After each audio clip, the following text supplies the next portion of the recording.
عندنا كنز لو يعرفون عنه الأجانب خلصوه علينا حرفيا. هذا المنتج كنز للشعر والجسم، يعني مو بس منتج تستخدمينه للشعر ولا منتج تستخدمينه للجسم، للاثنين مع بعض. ينظف بعمق، قوي جدا في إنبات الشعر، يعني شيء خرافي. ما في، أتوقع ما في منتج أقوى منه في إنبات الشعر. السدر يا بنات، وأهم شيء اختاروا سدر نظيف. إذا ما انتوا واثقين من أي مكان خذوا ورق السدر، عرضت لكم ورق السدر في بداية الفيديو.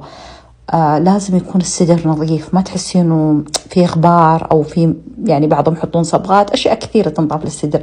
السدر غني بمادة الصابونين. الصابونين هذه تنظف بعمق حتى البشرة، لو عندك حبوب في البشرة، لو عندك مشاكل في البشرة، تنقي، تطهر، تعقم. يعني مهما أحكي لكم عن جمال السدر ما أوفي حقه. للوجه، للجسم، يعني خلي البشرة قطعة واحدة. للشعر يشيل كل الدهون. شفتوا اللون اللي يجي من الحنة مثلا، الاحمرار كذا أو الصفار اللي يجي، أو اللون البرتقالي اللي يجي في الفروة، يشيله. يوازن الدهون في الشعر، يقوي الشعر، يغلظه، يعطيه لمعان خرافي. للبشرة يعطيها لمعان خرافي، يعالج الحبوب، ينظف بعمق شديد. يعني حرفيا منتج بتاع كله.